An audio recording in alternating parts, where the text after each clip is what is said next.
Қайырлы күн, сіздермен бірге жазира. Менің арнама қош келдіңіздер. Бүгін сіздерге жұмсақ және бір жасағынан идеальный болып шығатын оригинал рецептпен бөлісетін боламын. Ең алдымен бізге жұмыртқа қажет. Біз 3 жұмыртқамызды ыдысымызға жарып аламыз. Венчиктің көмегімен жұмыртқамызды жақсылап араластырамыз. Және де 4 немесе 5 ас қасық қант қосып жақсылап араластырып аламыз.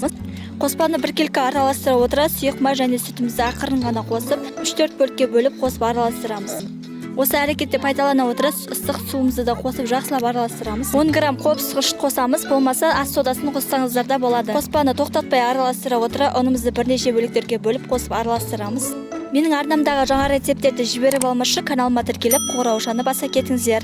Біздің тестамыз дайын, көріп тұрғандарыңыздай араластырғанда үзілмей түседі. Қызып тұрған табаға бір ожау сұйықтықты құямыз. Бұл тез піседі, көріп тұрғаныздар осылай тесік болып піседі. 2-3 минуттан кейін екінші бетін ауыстырып пісіріп аламыз. Менің арнамдағы жаңа рецепттерді жіберіп алмашы каналыма тіркеліп қоңыраушаны баса кетіңіздер.